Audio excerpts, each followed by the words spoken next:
All right. Looks like we're live now. So, hello everyone. This is Sam from Newton Public Library. I'm here with Nathan Carr, our IT supervisor, who's giving this program, and we've also got special guest Jeff Heidel, a great Hi. photographer who's really involved with the Fourth Tuesday Photography Club. I'll turn it over to Nathan, but just I'm here watching the comments in the chat. So if you have a question for Jeff or Nathan, just type it in the comments and I will relay it over to them. So I'll turn it over to you guys and have a good one. I'll be, well, let me know if you need anything. All right. I'm Nathan, Newton Public Library. I'm the IT specialist, and we do these tech talks monthly. And this one's going to be about photography. And I'm going to say what minimal things I have to say and know about photography and photo editing. But down below, we've got a specialist here. We've got Jeff Heidel, and he's going to edit and tell me when I'm being silly and when I'm way off and how it can be better. Ah, I wouldn't call me an expert, but Can you give us a little overview there? yeah, my name is Jeff Heidel. If you're involved with Fourth Tuesday, you know me from there.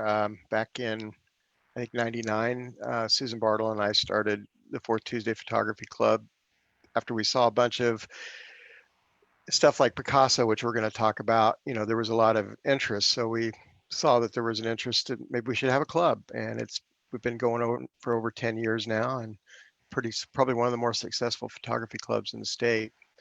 So it's always kind of fun. As a photographer, I'm kind of all over the place: landscape, sports, wildlife. I don't do much in portrait or wedding, but I've done them. Not something I enjoy doing, but more of a wildlife. So that's about it. All right.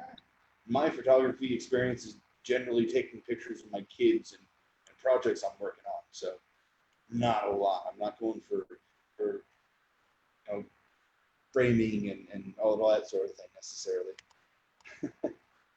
But yeah, there's a lot of apps out there that once you take your picture, you can go through, you can edit them. But I've got some boilerplate things that I always put into all my presentations. For one, there's reasons why if you're doing some research like on photography, why you want to go to your local library. You want to go because there's a physical location, usually within walking distance of most cities. There's human beings in there, and there's robust content. What I mean is that we've got more than just Yahoo and Google.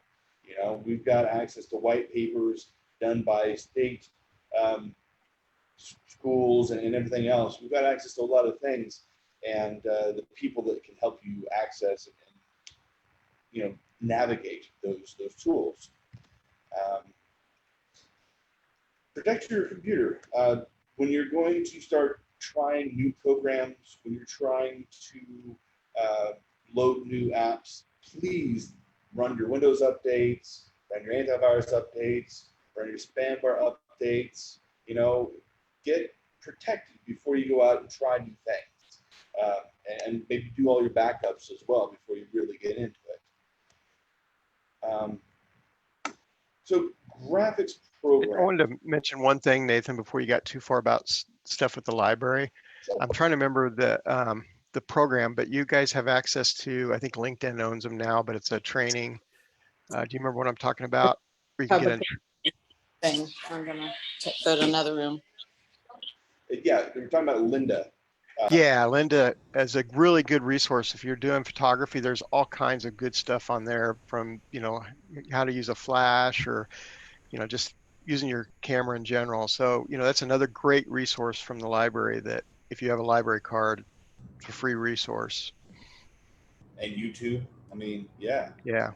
But graphics editing programs, you got the pixel based and you got the vector based kind of programs. Some do both, but they do work different ways.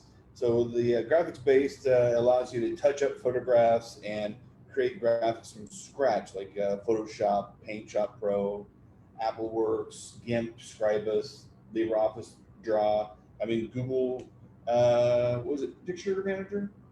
Google Picture? Anyway, there's one that's a lot like LibreOffice Draw. And then there's the graphics programs, vector-based, that creates graphics that are similar to illustrations or cartoon drawings. They do the math. So you draw a line and it calculates how long the line is instead so that you can make it larger or smaller without losing quality. That's kind of my general understanding, like Inkscape, Corel Draw, Illustrator, AppleWorks. Is that pretty much a good overview there, Jeff? Yeah, I think so. That's pretty well covers it. All right. For photography, you're going to do pixel based, but if you're doing like a logo or something like that, you'd probably want to use a vector based program. Sometimes you want to shrink it down to put it on a side of an ink pen, and sometimes you want to put it on the side of a billboard. Exactly. Yeah.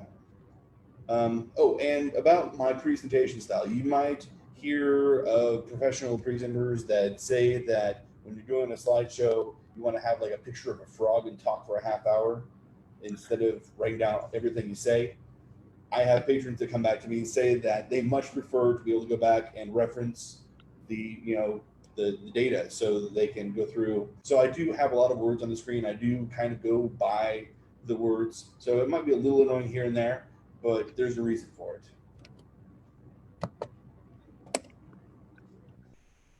Adobe Photoshop. So on the background, I've got a bunch of money just floating through the air because you pay for it. It's been used by professionals for a reason. They have schools dedicated to just, I mean, people have degrees in Adobe Photoshop. That's not something that I've been able to invest in. Sam uses it all the time. Jeff, you probably use Adobe, right? Yeah, if you're a photographer, they have what it's called the Photographer Suite, which is $9.99 a month, and it includes Photoshop and Lightroom and a couple other smaller programs. So it's probably about the most economical way to get it. You're still constantly paying for it, unlike some of the programs that you're going to present later. So you're paying like 10, 11 something a month once you pay taxes. So, but Yeah. I do have that just because that's what for some things it's just Photoshop's the way to go, but it's a hard learning curve on those. Do you say something, Sam? Yeah, I just wanted to add in. Yeah, I do have the Adobe Creative Suite, and my mother's a teacher, so she gets a discount on it. So it's like 20 bucks a month. And you can just, I think they give like a 1 month free trial. So if you want to, Right. you can just try it out for a month and see if that's, they've got Adobe has an amazing number of different pieces of software to handle media and stuff. So it's pretty cool. Yeah, I'd say they're kind of king of this sort of thing because they're used by the most number of people, and that's one of the reasons why they can afford to charge people so much, I think. So now for a piece of news that will make Jeff kind of tear up a little bit. It certainly made good old Susan Bartle sad. Was Picasa when they I'm having problems with my laptop. I might switch back over to the other machine. Okay. Yeah, Picasa. Just won't have video. Okay. That's too bad. I like that background. But yeah, they kind of, the end of the program, I kept it downloaded so that as Susan was, okay. As Susan went from computer to computer, I could move the program over for her so that she can continue using it. But you can't even download it anymore. But it still works as a standalone program if you can find somebody that still has it, it'll run. It still runs on Windows 10. But, so Google Photos is what it replaces. Google Photos does great for organizing your photos, but it doesn't have as much in the way of editing the photos or pictures as Picasa used to. All right. Can you guys hear me again? There we go. Yeah, just no video now. Sorry. So, Jeff, when it comes to Google Photos versus Picasa, what's your major irk? As far as Google Photos, what I like about it is just if you're using a phone or an Android, You know, it's an easy way to store all your photos, easily to get them off your phone. I don't really use it for anything other than my phone. Now, I used Picasa a lot early on. It was kind of sad to see it go away, because it's really like, if I use Lightroom now, and it was really worked the same way Lightroom did. So, but Google Photos is a great way to store your photos online and share them. And that's basically what I use it for. So other apps that I've run across and sometimes used, some of them I just kind of lightly tried out and tested. Snapfish was one that my wife used to make a picture book that she gave out for Christmas one year, and she really liked it. You kind of make a yearbook or a picture book out of all your digital photos. You put them all on their website, and they print them out high gloss, good professional looking product, um, and they've got some editing and sharing and everything. Um, didn't dislike anything that they did. I didn't have any problems with them at all. Jeff, you have any interaction with Snapfish at all? I've only used them for ordering like prints and stuff, and they've done a good job for that. And they're very cheap. You know, if you just need a bunch of 4x6 prints or 5x7s, they're a great place to go. So just print out the small ones, not necessarily going for like a. Yeah, I was just doing stuff from like a vacation or something, or for my mom. You know, I wouldn't. Yeah, I've never tried printing anything big with it yet. Just mainly small photos, something to put in a scrapbook. Flickr.com, it's kind of linked with Yahoo, so that's where they get their budget from to make a really pretty quality product. Just view images from members, subscribe to groups, trying to do like a social media kind of thing. Yeah, I used them quite a bit early on, even before Facebook. I think that's actually where we started. Fourth Tuesday was actually started on Flickr before we moved over to Facebook. So that's where we met a lot of the people that from the Newton area and stuff like that, because there was a Newton group, and so we kind of started that way. And I used that pretty much to display all my photos. There for a while, when Yahoo took them over, they kind of changed some stuff, not for the best. And then I think they've gone back to where they were originally. So I keep thinking I want to go try them again, because it's a nice free way to share your photos, and they look really nice when you go out to Flickr. The way they display stuff looks really good. Shutterfly, my sister uses Shutterfly almost exclusively, when she did baby blankets and a blanket for my mom, full of all the nieces and nephews and cousins and everything else. And it looks really great. And it's been probably 5 years and it's still a decent looking blanket. So she really likes Shutterfly. I was okay with it. It wasn't my favorite. I've never actually used it. Oh, It's very similar to Snapfish. okay. This one is selling us befunky.com. So it's got a bunch of photo effects. It is sketching. If you want to go and put a bunch of mustaches on babies and old people or whatever, horns, this is a great way to just kind of play around a bit. Free. It's just a bit of fun. Pixlr. Edit, adjust, filter. It's got some great effects. It's got 600 effects, orders, crop and resize. My problem, most of my photo editing involves just cropping, getting out some background stuff, trying to make sure it's small enough to put it onto a website, because I don't want to be sending out like a 3 meg photo to somebody. And then Pixlr is a good, quick way to do it. Quick way to make a meme as well. PhotoFlexer. Yeah, PhotoFlexer. It is kind of what that is with their dazzle and razzle dazzle. It's silly. But it apparently has a link with eHarmony. So that's where they get their funding, and so that people can do that when they're using eHarmony to move their pictures back and forth. When the eHarmony is, they're kind of doing the online dating thing. So for them, it's important to have a photo editor that they can use to link back and forth. Makes sense. PicMonkey. So once again, a lot of fun. Fonts, filters, frames, teeth whitening, collaging. Apparently collages is a big thing with Bitcoin. iPicky is great to make little moving GIFs. Swiftly edited, apply beautiful photo effects. No registration, which is nice because after all this COVID stuff, when it comes time to go back to work, are you going to remember every single username and password that you have? I mean, so not having to make a registration is nice. LunaPic has kind of paint effects, liquid photo. Not a lot of options on LunaPic, but it is interesting. Paint.net, get PaintNet. There is a paid version, but it does some great blurring and sharpening, distortion, zoom effects. But Paint.net is a really great place to go. One thing I like about this tool is it does layers.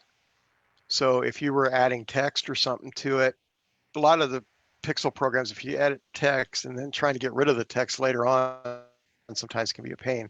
Was this, if you put the text on a separate layer, it's easy to erase and stuff. The free version, I don't know what the paid version offers that the free one doesn't, but I've never ran into a limitation with the free version. It's a pretty good, easy, simple Photoshop-like tool. I don't know if you could I don't think you can do layers like you do Photoshop, where you merge layers and stuff like that, but it's really nice for like if you're doing memes and stuff like that. Yeah, We use it a lot at work to when we take snapshots of pictures off our screen and we want to annotate it a little bit. That's what we use it a lot for. Works really good. Just a quick little edit then. Exactly. Nice.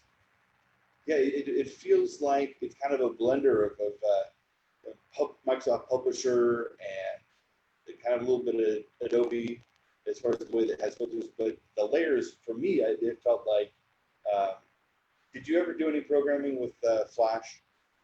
No. Layers? No. Flash was very interesting as far as the way it manipulated with the layers and how you identified with each one. It just kind of felt like it was a blend between all those, and I liked the fact that it was free. Yeah, that's always great. So now here's the powerful tool with the awkward name, GIMP.org.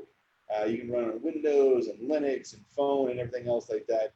It's got all the advanced user features that you find in other products. It's almost like Adobe free, but everything's slightly different name. So you'll find a lot of the same tools, but it'll have a slightly different name. It'll be in a completely different place. So if you're going to spend the time to go and learn Adobe and try and sit down at this, you're going to get really lost. But if you start out with this and go to Adobe, you'll be slightly lost. And it's been a while since I've used GIMP, but again, early on it was rather difficult to use. I think it's probably gotten easier to use over time. But anything you can do in Photoshop, I'm pretty sure you can do in GIMP. And from what I read, you can actually set it up, your menus and everything, so it looks and acts like Photoshop. So if you're, as you get into it and you're used to Photoshop, there's ways to manipulate the environment so it feels more comfortable to you. So might let me load up its skin so it looks just like. Yeah, I think more of the menu, maybe skins too. I don't know. I know the menu, you can set the menus and stuff like that. So it's been a while since I've looked at it, but it's definitely in the open source world, it is the cat's meow of tools.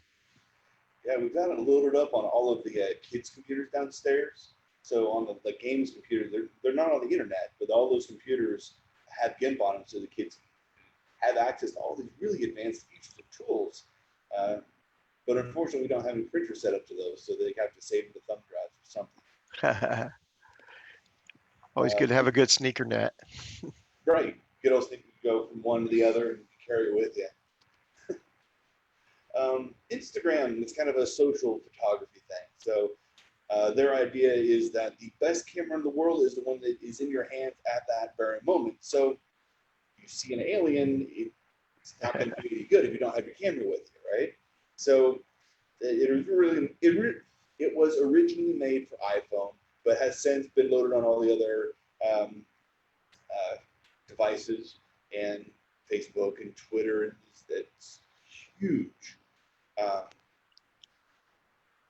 think it works, it's really made more for the phone. It's if you're trying to load stuff from a computer, at least it's been about a year or two since I've tried it. It was really difficult to get it. You almost had to load it onto your phone and then load it up to Instagram. I think some people have written some stuff since then that make that a little easier, but it's definitely a great place for photography.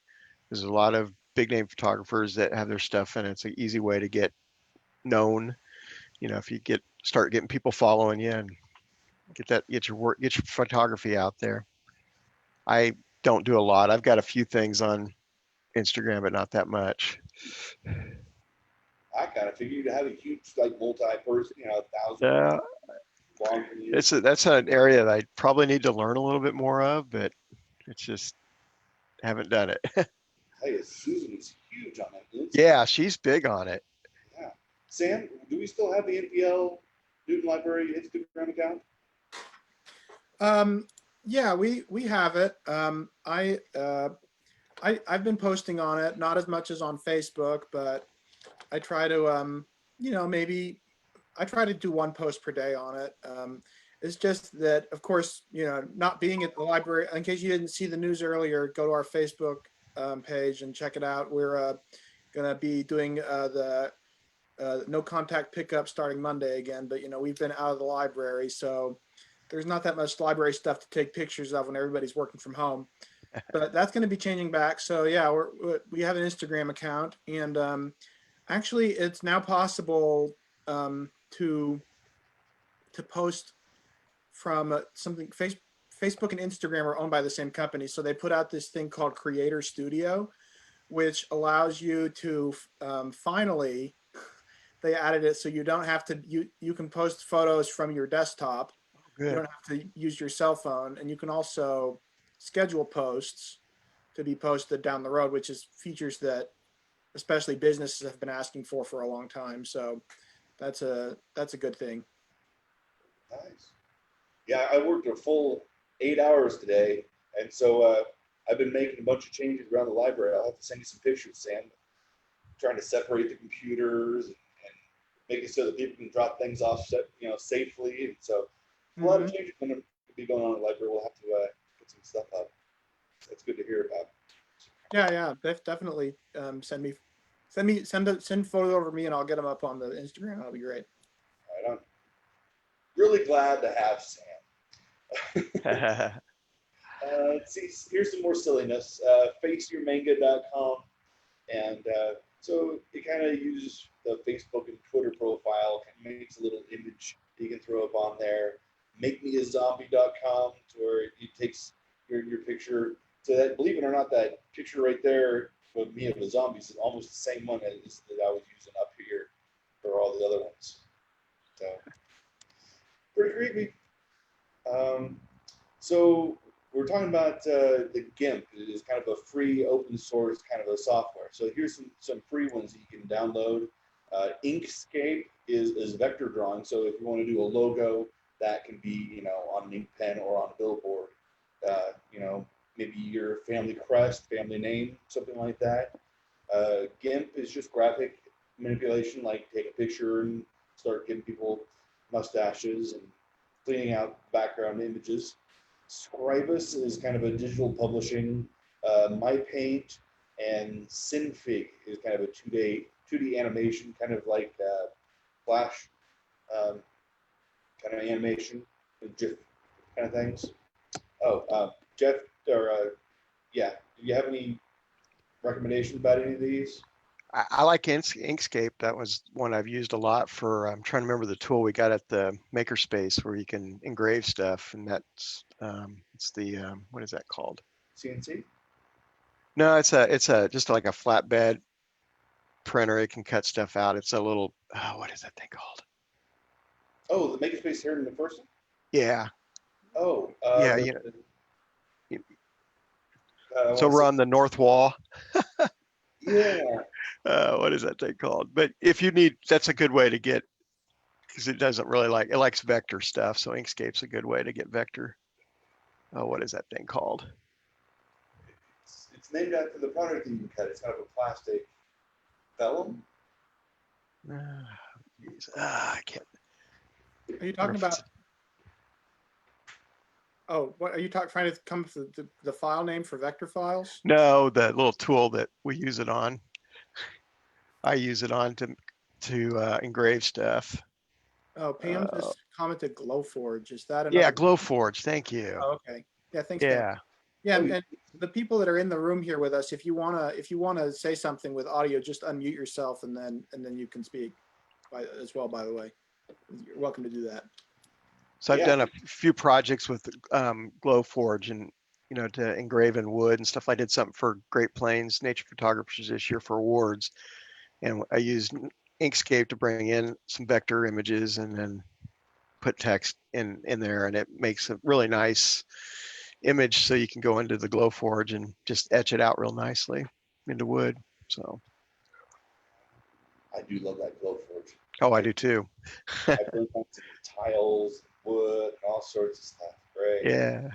Oh, and a pumpkin pie. I burnt an image on it. Yeah, I was in there with what's the guy that runs it? Kelly Bruce. Yeah, Kelly was in there doing pumpkin pies for Boy Scouts one day. That was cool. So just engraving on top of a pumpkin pie. So this is some stuff that if you're planning shoots, some things that I use, photographer's Empress. I never say that right. There's a little photo down in the corner of it. You put in the location, it'll tell you like when moonrise is, sunset, sunrise, what directions it coming, what time. And so it's kind of a nice planning stuff. So if you're going to go out to East Lake and you want to take pictures of sunset, you can figure out the best spot to get that.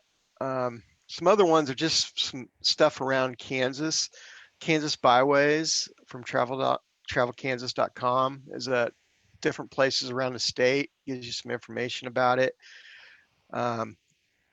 Kansas Water or Travel Kansas, there alone, just the whole Travel Kansas thing is a good resource. Then there's one called Kansas Waterfalls that I like, and someone's gone around and taken pictures of all the waterfalls in Kansas. And that's a kind of a neat resource because you can see what it looks like and kind of know if do I really want to go take a picture of this waterfall or not. It's a 2-hour drive. Bridge Hunter is another one, and they've got a Kansas one, so you can find all the old stone bridges and interesting bridges if you want to go take pictures of them.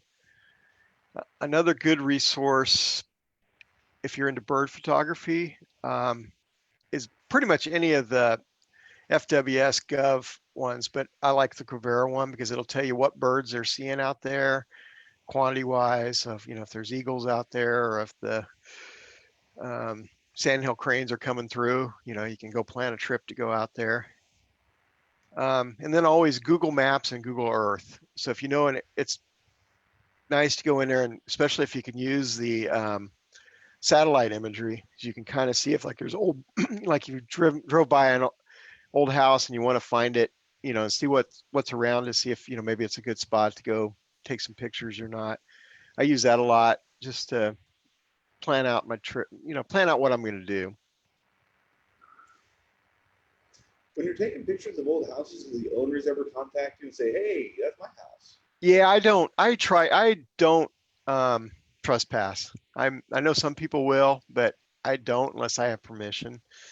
I'll maybe use a bigger lens and shoot from the road, but I'll try to hunt down the owner if I can, if I want to get in closer. But I know some people will well, it's abandoned, I can go take picture. I don't follow that rule of thumb. I figure that's kind of well, you left your door open so I can come in. I don't, so I don't kind of agree with that, but I'm not going to judge other people if they want to do it. So, so I tend to I stay on the roads where I stay on the public property part of it.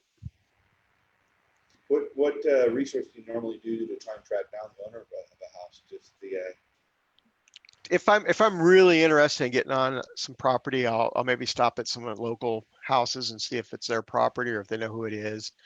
A lot of times if I'm out like in Manhattan area, my cousin knows everybody, so she can usually get me access to just about anywhere. So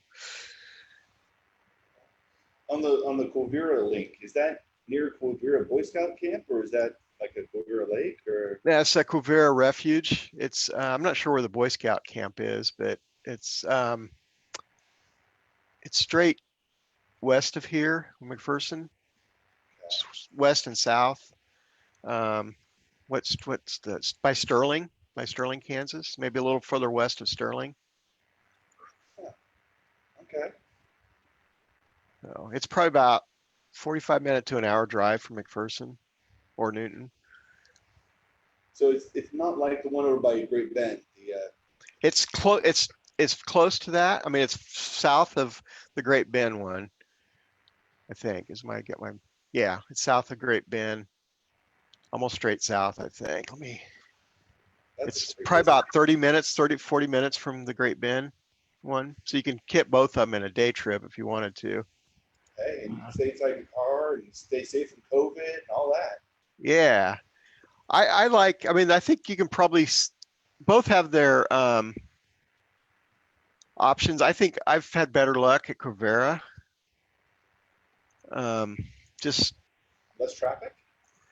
nah, I think I could get into closer to some stuff. I mean, you could probably get closer into the other one, but it just seems I've got a better selection of birds. I don't know. Maybe it's just me.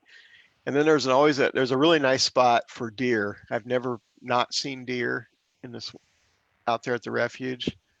So if you want to go, I think they feel safe. So they because there's no hunting on that area. And so they kind of just walk around like they have no care in the world. So I've had one right next to the car within the ditch with a mom and its baby.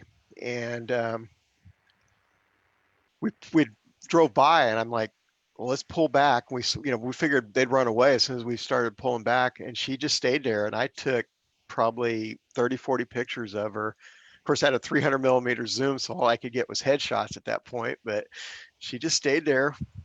I think she was more worried about her baby to see if baby was back in the grass a little bit, but she never ran away. So, and I think that's what I like about it. Let me see. I'm pulling up the map here now so I can.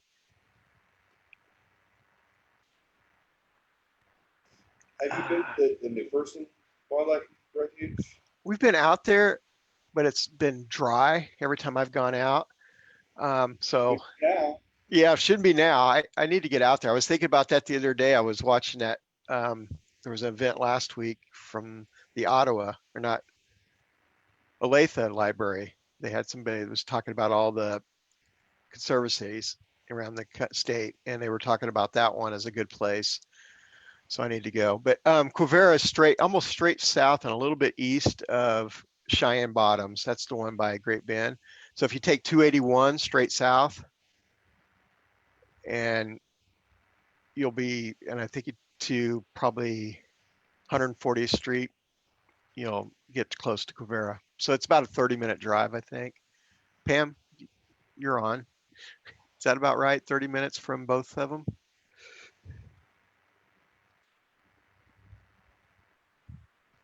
Yeah, she's going to be quiet. At $1.50 a gallon, you might as well. Exactly. Well, let's see. What else do we have? YouTube channels. Oh, my goodness. Oh, yeah. This is where you can go crazy. If you want to learn about photography, YouTube is probably the best place to go. You just type in what you're wanting to learn about, and there's probably somebody that's got an opinion on it, and it'll tell you how to do it right or wrong. B&H Photo's a good spot. They're kind of all, their number one priority is to sell you stuff, but they also have a lot of good classes that they do. They bring in big name speakers and do presentations from anywhere from portrait photography to wildlife to drone photography. I mean, you name it, they probably have covered it.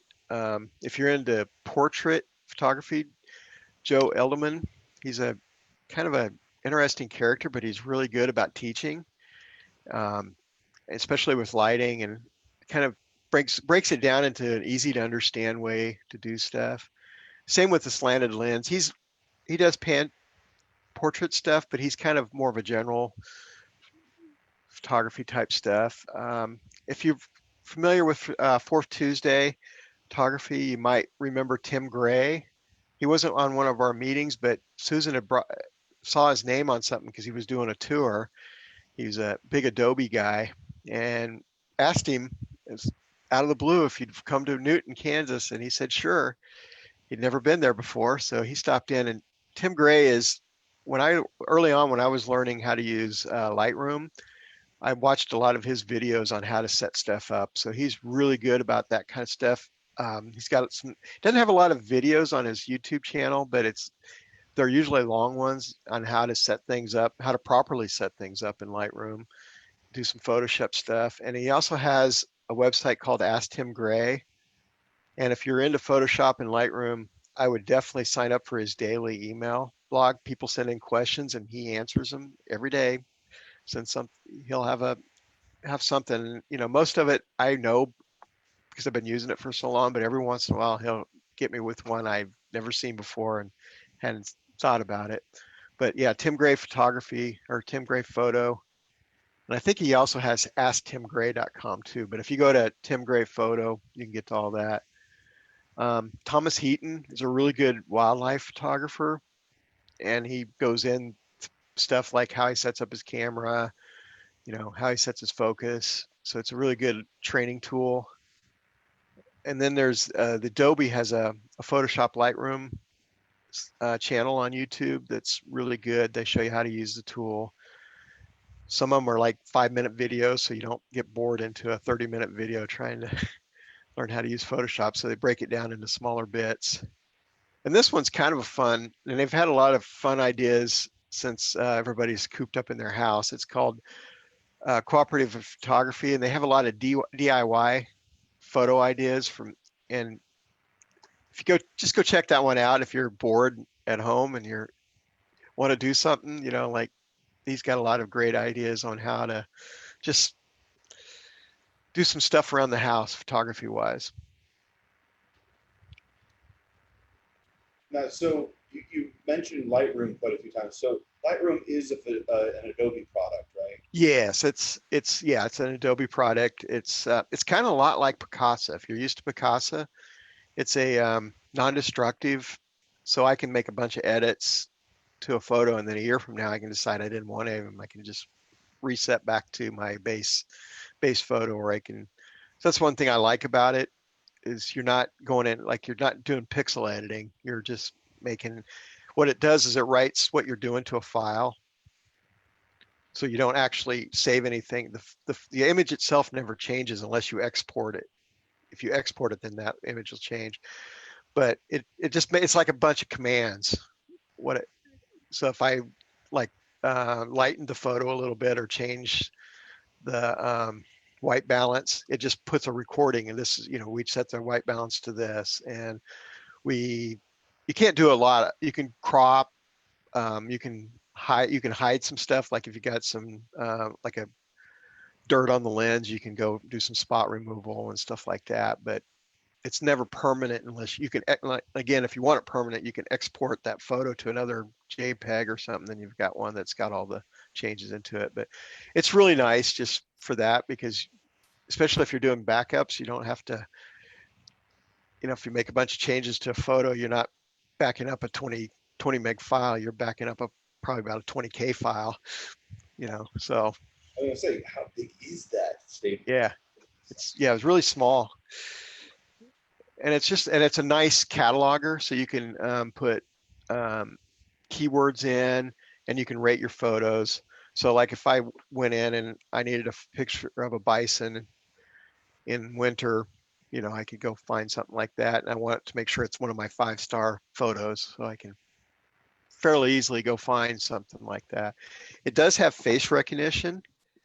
This is something that Picasa, I wanted to say that earlier, is Picasa was so far away ahead of its time with its face recognition. It is still probably the best face recognition I've ever seen. And the stuff from Adobe it just doesn't even add up compared to that free product was, I remember when my grandmother died, they wanted to get a bunch of pictures of her. And so I took everything I had of family and just exported JPEG and brought it into Picasa and let it go, and tagged her on a couple pictures. And then it went out to all my photos and found every picture that I ever had. This was Picasa, every picture I ever had of her. So it made it really easy to, get, a couple thousand pictures down to, like 20 or 30 pictures. I wish I could say the Adobe one, and I haven't tried it in a year or so. Maybe it's gotten better, but it was nowhere near as good as Picasa. I don't know why Google ever got rid of that program. It was actually a nice program. I don't know. It's a shame. It really is a shame. I can try and find that file if anybody wants to contact me. I can email it to them or whatever.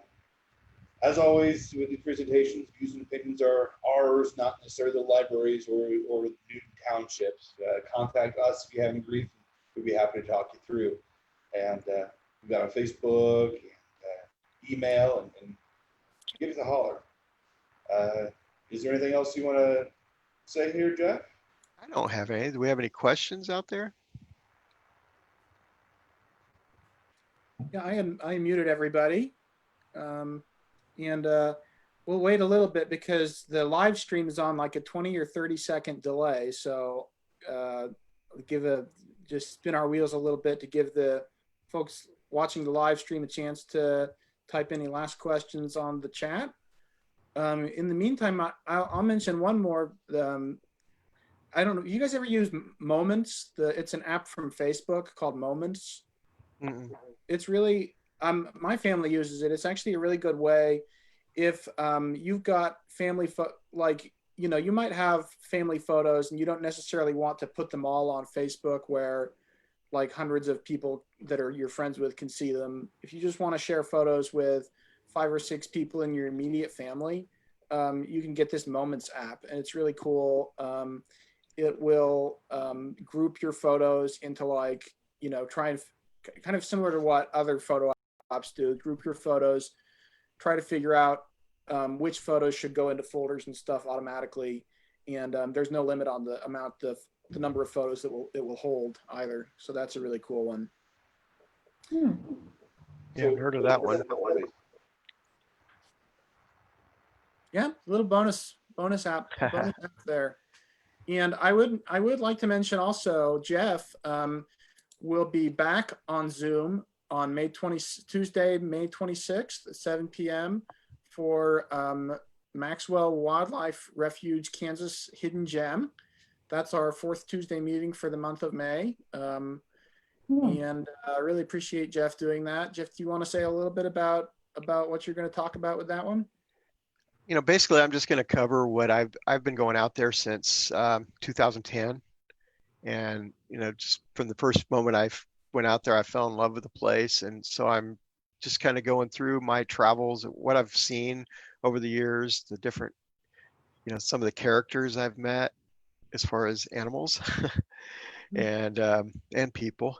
Probably won't talk about the people, just the animals, and just kind of Maxwell through the seasons.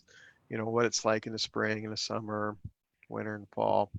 Talk about some of the events that we do, like Freeze Your Buns Off and the Wildflower Tour and the Babies and Wildflowers. And cool. And I'm sure it'll work really well. We'll be able to show the photos on the live stream like this, and it'll be great. Glad to get this going again after we had a couple months off with all the craziness. So yeah, I may need to cut it down just a little bit because I did it for a photographers conference in was it March or late February or March in Leavenworth, and I think they wanted it over an hour then. So it's like, I don't know if I want to talk about.